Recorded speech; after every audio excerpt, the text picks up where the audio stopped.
Welcome everybody! So, we got another match. We got the donation squad against the red team. So just to we want to put this in context in just a second. Let's introduce our players first. We are on Volskaya, and over on the left side we got Slywalker on Ragnaros. This on Anubarak. Please don't kill me on Phoenix. Well, we'll see about that. Omen on Samuel, Omen Samuel on Reyna, and we got LGM on ETC. There's a lot of letters right there. On the right side, the red team with Khaldor on Mephisto, Matiodo on Mei, Danielle on Sonia, Remork on Lunara, and Crazy Yoko is playing Anduin. Right, that's a bunch of names right there. So, this is a patron game. So Slywalker is actually one of my patrons in the Hot Butter Through Cheese tier. Yeah, that actually exists. That is a thing.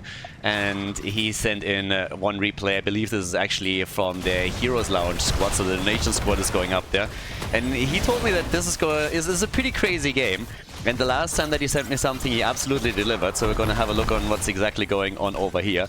By the way, big shout out to everybody supporting the channel on Patreon. It first of all means a lot, and also it makes it possible to still cast Heroes of the Storm in the quantity that I do. So yeah, without you guys, all of that wouldn't be possible. So thanks everybody that supports over at patreon.com/Khaldor. And if you're interested in supporting the channel, you can check it out. Link is also in the description. Or you can just head over to patreon.com/Khaldor directly. But yeah, we got Slywalker over here on Ragnaros. I mean, already that is a little bit of a problem. He's not on the baby Ragnaros skin. So that's already some yellow cards right there, at least for some people, myself included. And we're having him go into Engulfing Flame on level 1. And we get Jimmy in with Ace in the hole. Now, you don't get to see Jimmy a lot these days. So when you have him, it's most of the time on Battlefield of Eternity. But they're going for a pretty stun-heavy composition in regards to Anubarak and ETC. I fully expect ETC to go stage dive and be a side laner here. Then again, I was promised crazy things, so we'll see if that actually comes together. The map is Volskaya. You might not know this map, and there's a very simple reason why you don't know this map. It's because whenever I host a tournament, which is pretty much 99% of the tournaments in Heroes of the Storm these days, I make damn sure that this map is not in the map pool, because it is absolutely horrific. I hate this map with a passion. I think the only one that likes it is actually Ultralisk. All the other players hate it too, and Ultralisk for some reason wants to play it continuously, mainly because he has an absurd win rate on the map and is usually making the calls for the teams. But yeah, it's kind of wild. Volskaya is just a trash map overall. The objective is so awkward and is most of the time not doing anything. It could easily be fixed, and probably what annoys me the most about it is just how scripted it is. You have the first objective spawning in the middle, then you're fighting over the top, and so on and so forth. We move to the bottom, and that's pretty much it. Well, when it comes to our side laner fight in the 1v1, we have Ragnaros still trying to kill one of the insects, and that's Sonia. So with level 2, 4, we have him going into catching fire. Second talent, level 4.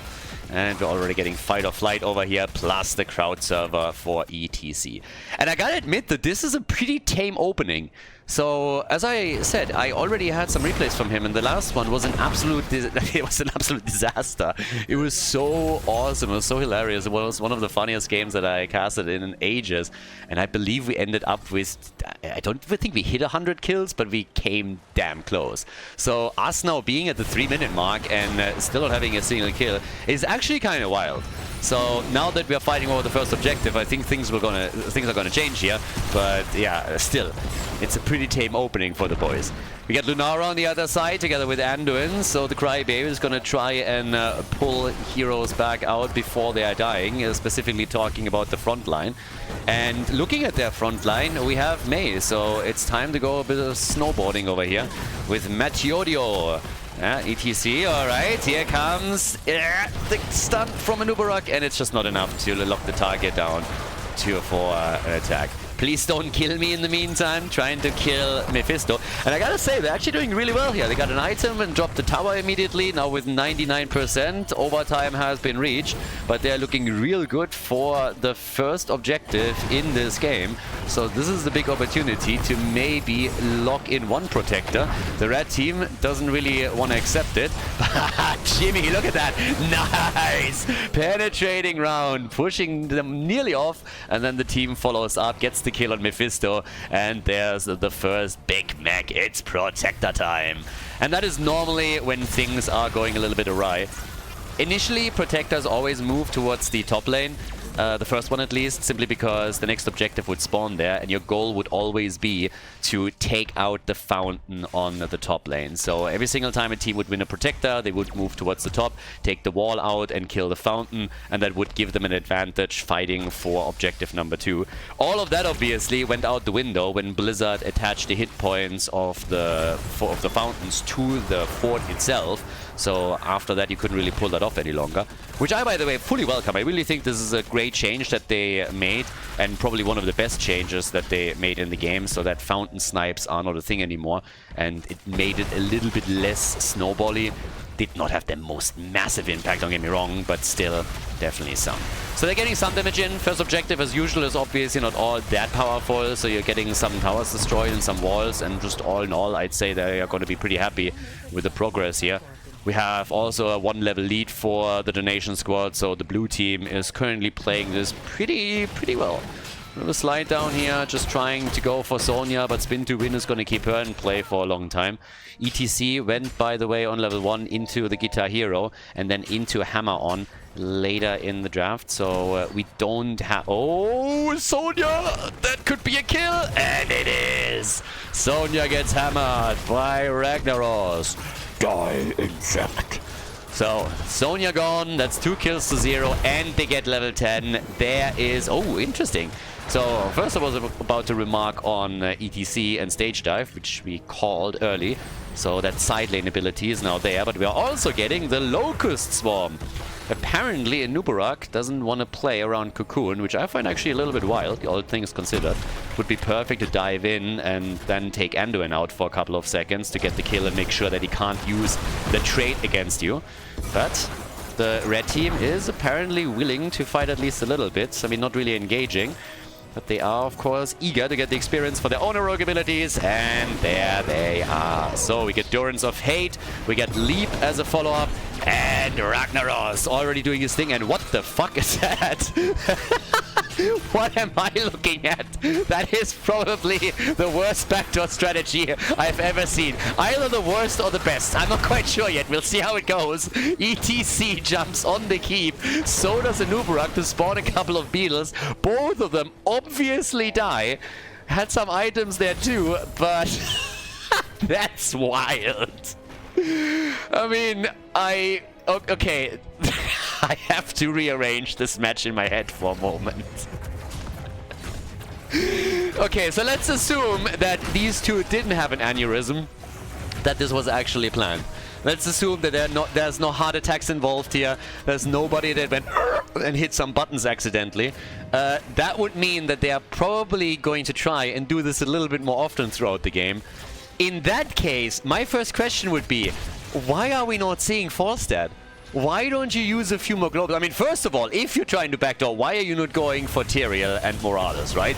Why are you not going for Morales? You go for the good old Juice Pirates and start to go for the backdoor action. But if you want to do something like that, why not bring in somebody like Falstad on top of this? Maybe get Tyrael regardless and just use the Sanctification there. Or, yeah, like, there's so many variations of this that they could do. But having only ETC and Anubarak dive on this is a bit wild. And talking about it, they're actually trying to do the same thing again.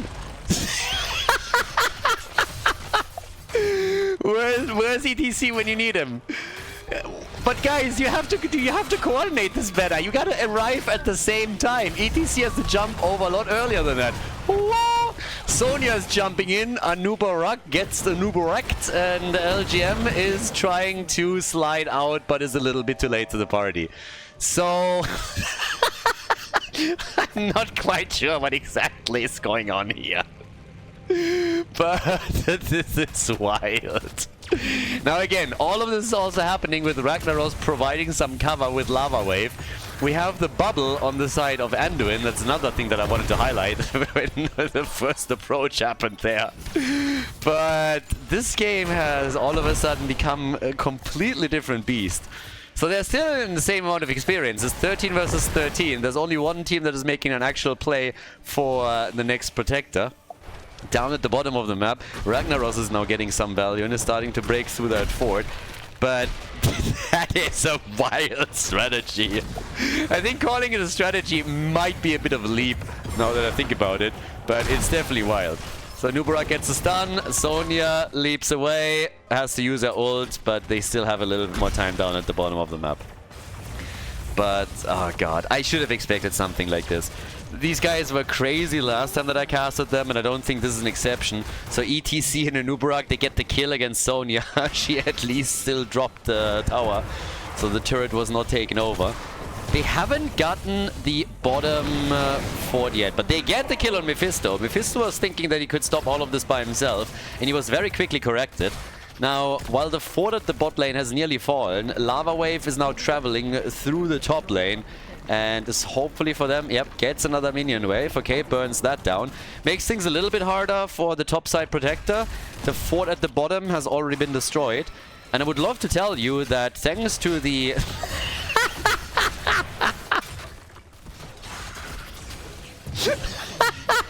Like what?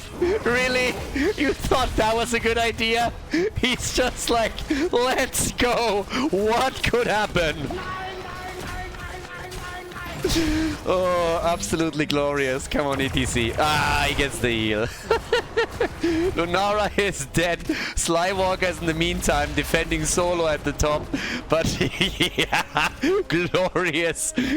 Like, tactical genius is at work here. Please don't kill me is the one that is just like sliding away in a silver surfboard the entire time. But they opened at least the bot lane up a little bit. And hey, all those efforts resulted in them taking the keep down to 50% HP. So who says this isn't working? We have 5 kills to 5 and they're ahead in experience as well.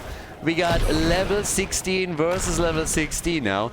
We're getting the Paint 'em Red, Beetlejuiced, and the Blast Echo, and ETC is back on it. Dude, if you're going for that strategy, I got a suggestion for you. Hear me out here. You go Leoric. You just camp. You just camp. That's all that you do. You're just like sitting there. You could go full Leoric on this one and just simply sit on the structure all day, every day. Don't even have to use your ult for it. Also, at this point, you might actually just walk down, attack, and then use your ult to escape. I think ETC is one of these special kids. he's really special, because by now he's also jumping in without the help of a Nubarak. And Nubarak at least has the excuse that he's spawning some beetles that can soak some tower shots. And he's already using that. He's like, I got a turret, I got a mission, let's go! Drop a turret, baby! Drop the turret! Yeah. Target! And he's done it! Woo!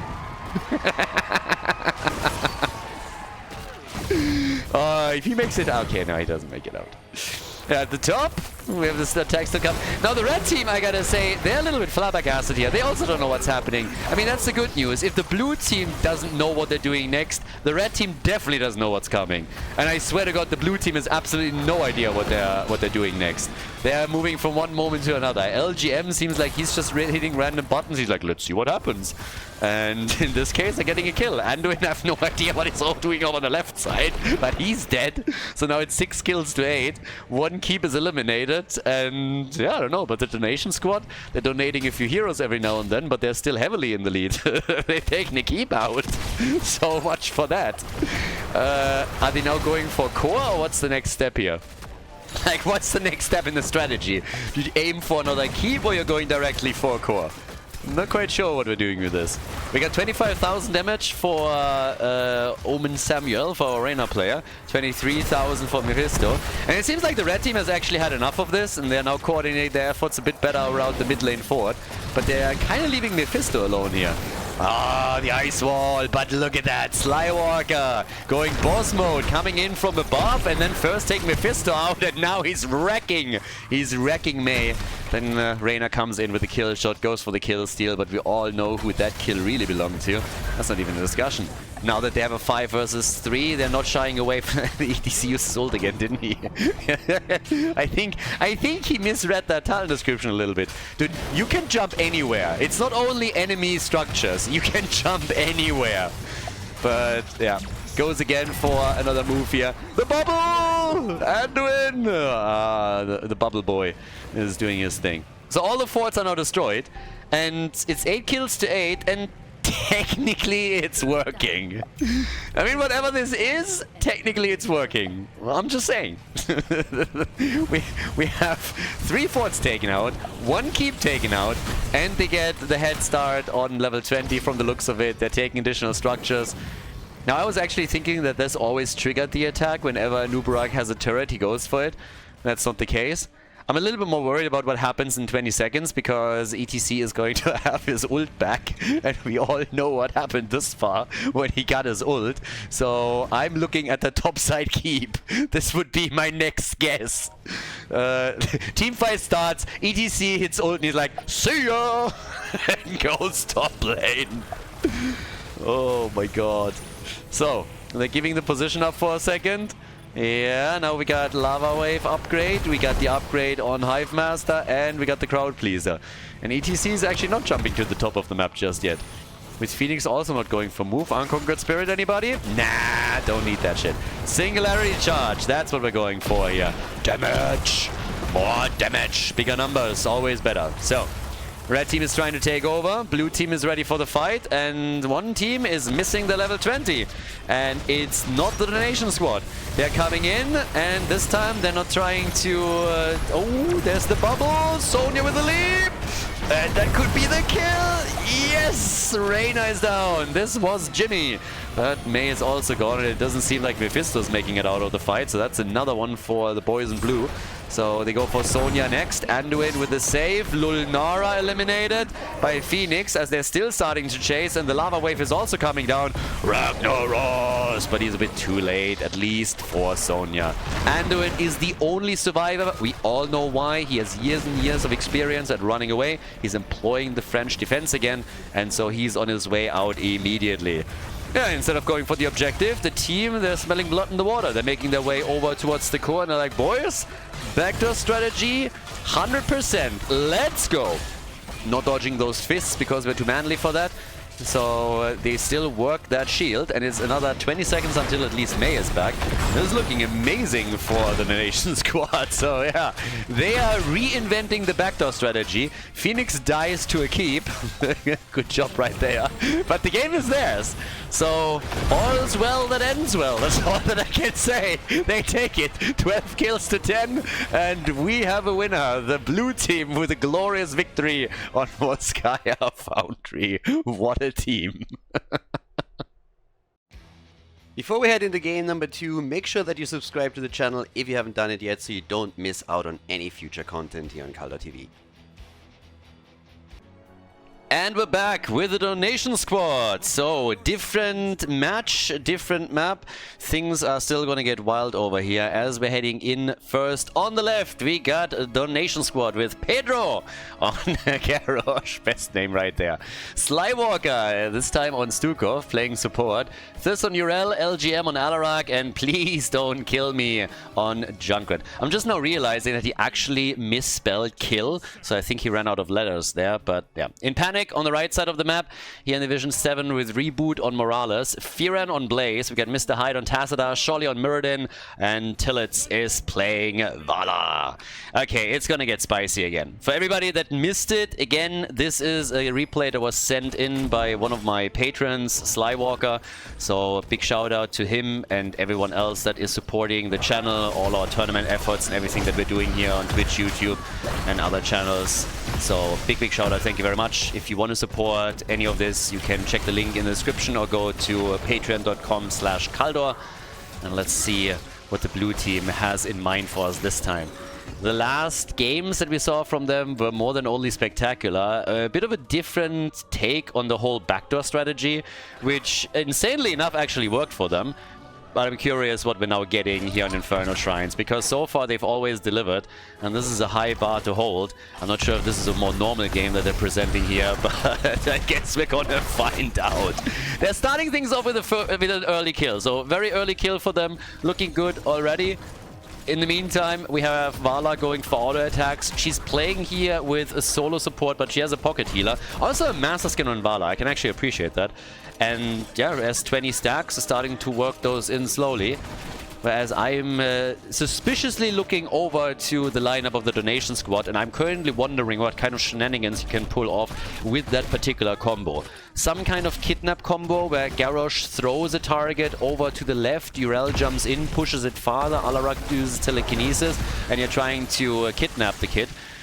Well, in this case, they're kidnapping Morales and taking her down, so she's gone. That's a second kill for them. And they are opening these off pretty quickly. But yeah, I'm interested what we're getting from the donation squad, because so far it was only glory.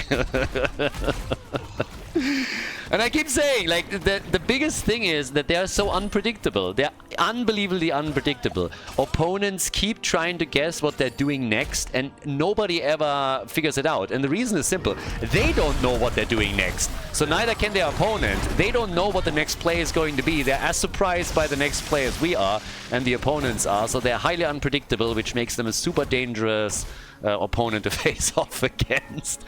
But yeah, so right now we get Junkrat, we get Hasadar killed. Junkrat is still firing away here as they're looking for the next victim, and they're actually finding it. They go for Muradin, but they lose Garrosh. Calculated risk here, of course.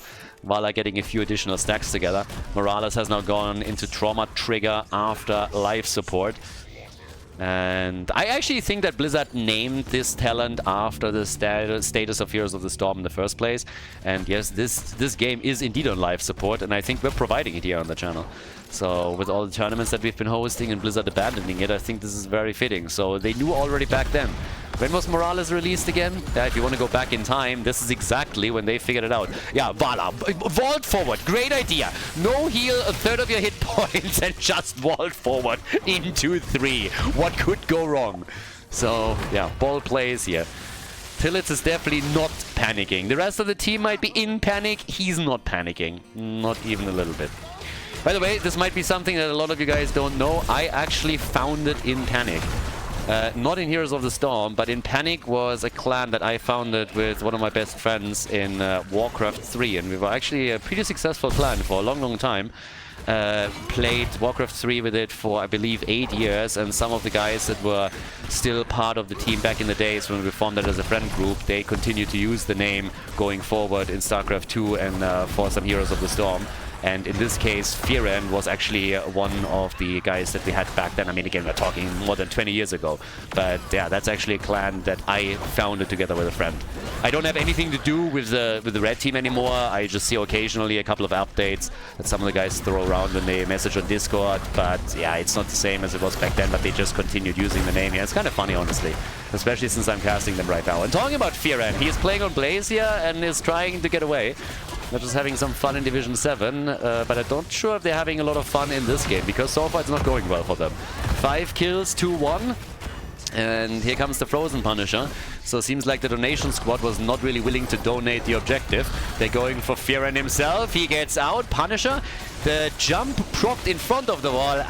Division 7. Never disappoints. So, yeah, we're in Wood League. We're definitely in Wood League here. They didn't proc the Punisher stun, therefore it gets even more value. They're flanking in from the side as well, and now chaos ensues as Firen gets caught. Blaze is killed. The Punisher makes it through the wall slowly, I'd say.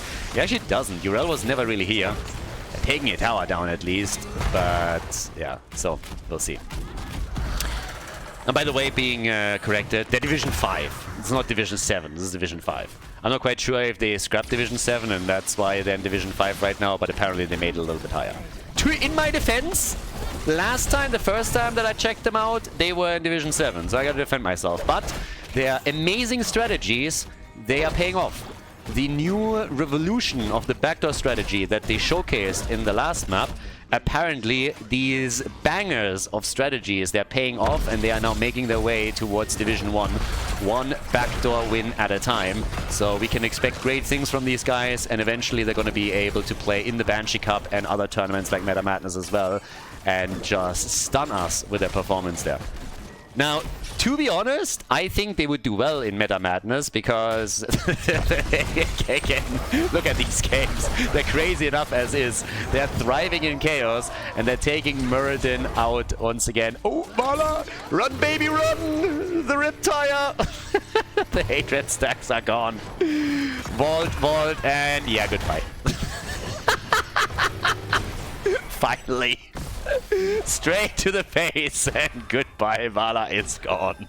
Oh, yeah. So, she died once. One of the Gambit quests, one of the Gambit stacks is now gone, reducing the speed a little bit. Tacita is also a bit of a wild pick over here, having him with a Psionic Echo now. Okay, Morales, yeah, they are still stealing the camp away from the red team, and they are finally on level 10 abilities themselves, where we now get Vala with the boost through the stim drone, and we also get the black hole on top of that. Blaze, Fearan, don't do this to me. Please. If you're going with randoms in Storm League, yeah, every now and then you can go combustion, but okay, thank God, he's going bunker. Like, he really had me scared there for a second. You're actually playing with people that are sitting in voice with you. If you don't go bunker, then I just doubt your sanity. Mr. Hyde tries to get out and makes it. Mr. Hyde is hiding. Nice, good for him. Able to get away from this. As we have this now up at the top with Urel. He's not really been part of this game. He's been using his PhD in PvE the entire time. Nah, I'm just kidding. He doesn't have a PhD. He just has a master's degree. He's working on it. He's working on it. Once that they make it into Division 1, then he's going to get upgraded. But over here, Stim Drone. Not sure if that was the time. With the Shrine activating in 20 seconds, I'm not sure if that was really the time for Stim Drone. I mean, she's got a couple of hits out. Oh, Alarak! Oh, the combo of hell! Right out of nowhere, and Vala gets zip lasered and goes down. So, 12 kills to 1. They're already on a dozen, and we have 150 sadism for Alarak, which usually translates into pretty solid damage, and this game is no exception. 27,000. We have 20k for Vala. And up at the top, we already get Fearan pushing this out again. Again, Shrine is ready, more or less. So they have to try and fight for this. But currently, this seems like Domination Squad and not the Donation Squad. So I'm not quite sure which one we're going to get today. I think once they make it into Division 1 of Heroes Lounge, they also need to rename themselves. Then it has to be the Domination Squad. Right now, they're maybe donating a couple of games still, but over here, it is just win after win after win, it seems.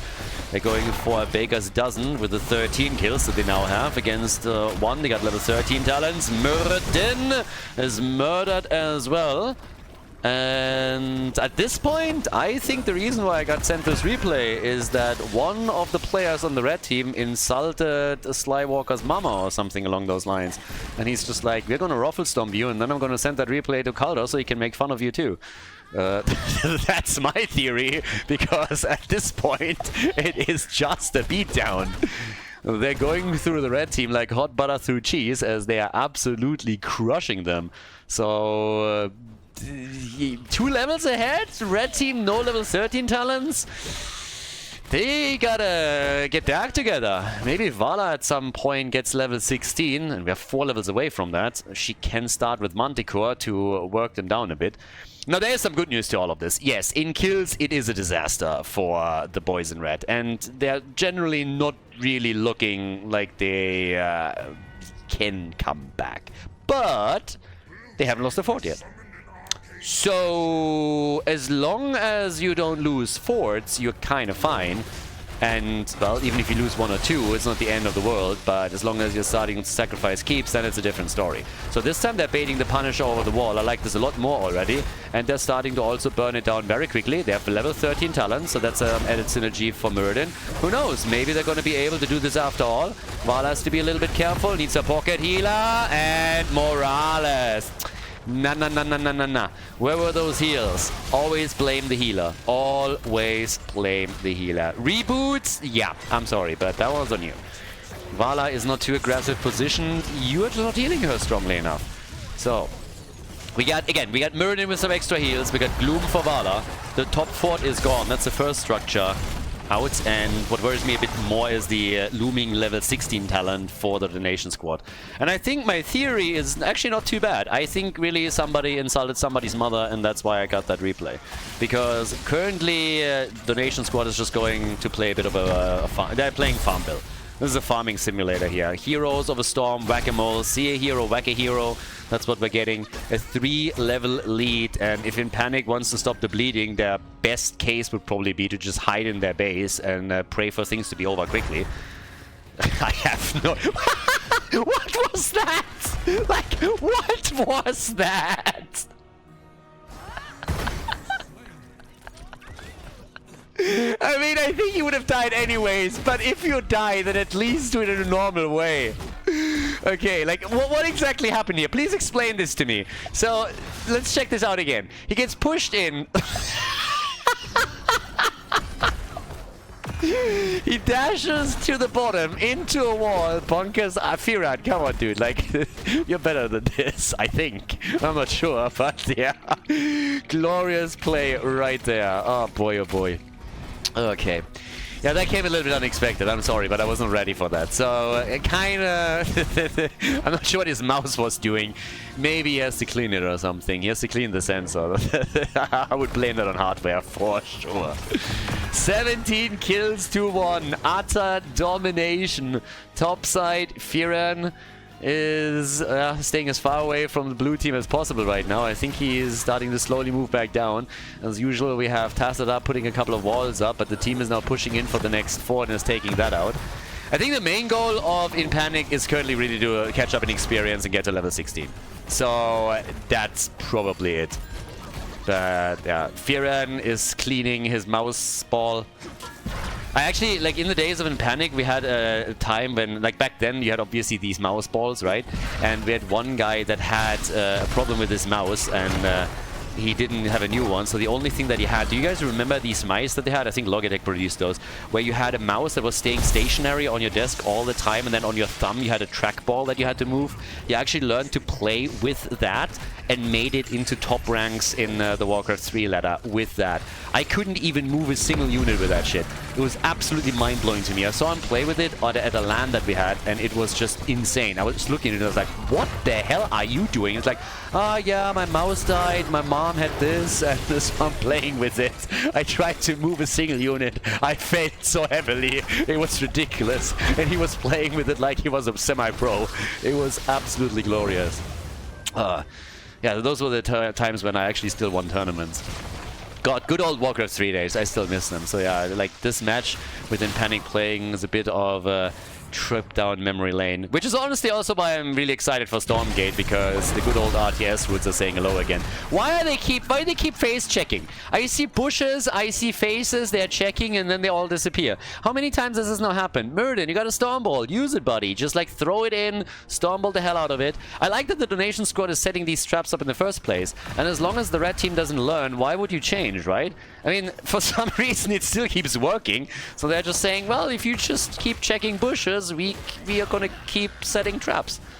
They need to kill Alarak too, because he has at 170 sadism now, and he's at 36,000 damage. It's like, yeah, it's kinda wild. Seems like another Punisher's going over to the blue team, and the Donation Squad should be able to take the fort in the mid lane out, which means all the forts are gone.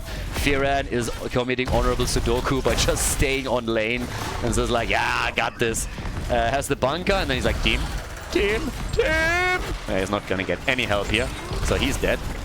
Oh, please don't make it out of the fight. That would be hilarious. Okay, he gets killed.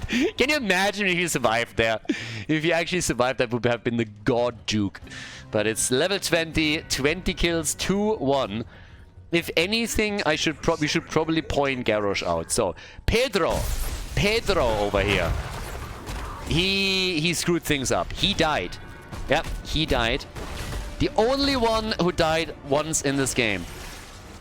if he doesn't own the team at least a keg of beer after this one, then I don't know what. Because without him, this would be a 20-0 right now. They would be on their way to a perfect game. And Pedro screwed it up. So there needs to be some punishment for Pedro. Now, we'll see what they're gonna... my money is on at the next LAN, he has to pay for drinks. Something like that. But yeah, either way, the Keep in the middle is now getting attacked. They're baiting the Punisher over towards the top, so it seems like in Panic is still absolutely willing to fight this out. I mean, that's a good thing, right? They're not giving up on this, and they're trying to bring this back. And maybe another kill. Pedro again. Where did Vala go? Okay, Junkrat apparently saving the day for them. Pedro still alive. Yeah, no, not like this. Okay, Vala is either drunk or suicidal. It's one of the two. There is no in between. Check this one out again. You do know you can use Vault to retreat. Look at this, look at this. Straight into 5 heroes. And Morales is like, what? Oh my god.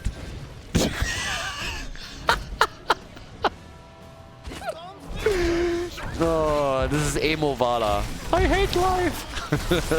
And she's gone. Firan also again getting surrounded and in trouble. They don't have a lot of damage here. They got Tassadar still around, which can at least help them. But is he making it out? Morales, heal, baby, heal! It's not enough. Even with the pocket heals. That's another kill. 22 kills to 1. Yeah, and Pedro's praying. He's praying that somebody else dies too, so that he can at least go like, it wasn't only me! Somebody else died as well. Pedro is hoping so much that somebody else dies on the team that I'm just waiting for him to throw heroes into the red team. It's gonna happen soon. If Junkrat moves past him at any point, Pedro's just gonna flip him into the fangs of Vala and Tassadar just to ensure that there's another kill there somewhere. It's gonna happen, mark my words. We're gonna see that happen at some point. Also, Keep at the bottom of the map has actually taken a significant amount of damage already. We have 180 sadism now for Alarak, who's at 43,000 damage. Tassadar's at 50, and now the Keep goes down. And yes, it seems like they're gonna go for the attempt at a nearly flawless victory. Vala at 25,000 damage. Vala only has 25,000. What? Damn, girl. She needs level 20. Needs that range increase. Maybe then things are going to look better for her. I think she has 2 stack rewards on level 1. We're 17, 18 minutes in. If anything is a mystery here, then it is how the red team hasn't surrendered yet. They haven't found the button. Okay, there goes Keep number 2, and here comes the attack. They still have level 20, but they go for the next kill. Vala, come on, baby! And there's the Junkrat kill.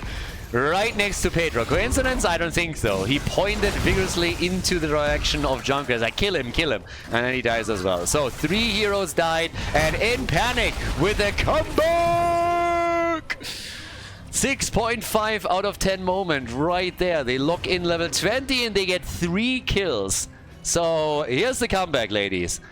If they, maybe it's a little bit, it's too little too late, but they are now going full all out on this one. Farflight Quiver is in, we get the hyper activity, and it's party time. IGN would be proud. Tylet's already flipping around over here, just doing his thing, taking some of the catapults out. And they are what is that water gonna do? Explain it to me. Please explain. How is that really gonna help you? I mean, come on. Like, that's not even on the damage side gonna do enough for you.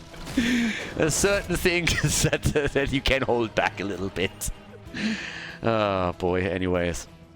But yeah, so they might go for an objective here.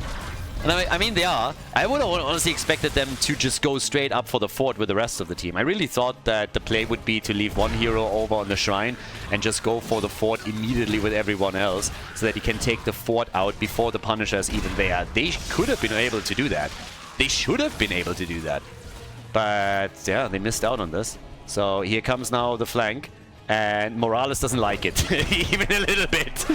Mocus Forales, Mocus her, and they Mocused Forales, and that was the end of that. The flank came in, and Morales going over there on the right was definitely the wrong move. Going on the shrine might have put you in a little bit of an all-in position, but still better to be surrounded by your teammates than going all solo against them. So with Morales gone, I think the blue team is starting to take control again, and maybe those hopes and dreams of In Panic to start the comeback were short-lived. Unless, of course, Vala is now stepping it up big time. She has 145 stacks. She's gonna unleash a little bit more damage in a moment. They're checking the bush! Wow! They checked the bush, but they're still dying. Yep, Murden is down, and that's the end of Tacita. Now they're going for Vala. She's trying to run, but I guess she's not going to make it either. Both Urel and Alarak are trying to chase her down here and miss her. Alright. And Firan, I'm not quite sure what he's doing. He's like, I got this. I'm going to take some minion out. I'm farming siege damage. And yeah, he's going to be the guy that comes after the game and says, look at my siege damage, I helped. 168,000. He's top siege damage in the game. And the blue team is, in the meantime, with 26 kills. We have 30 kills right now. They're going for the next objective here. Topside keep still lives. Morales, talking about living, she's back. Can they save this, though? That's the bigger question. I mean, for now, we have, in terms of stacks, Vala at least with decent numbers on the attack damage, but we also have Alarak with 188 sadism, so we should probably point that out too. And it's gonna be rough. The bio-explosive switch over here for Slywalker on Stukov, and they are making their moves for the final keep in the game. And this is gonna be, yeah, not only key, but likely game. Hype activity has already been used, maybe a bit early if you ask me. I don't even know if Vala let any shots off except against minions. But they're making a move for Sholly, and Murden pops Avatar, jumps out. Vala's trying to work the damage here, but they're already falling apart. Catapults on the core, Punisher on the core, and that's gonna be all she wrote. The donation squad turns into the demolition squad and murders In Panic. Somebody call the care police because there's a crime in progress here. 27 kills against 4. The red team goes down in flames, or you might say in panic. And the blue team with a glorious victory on Inferno Shrines. GG and well played.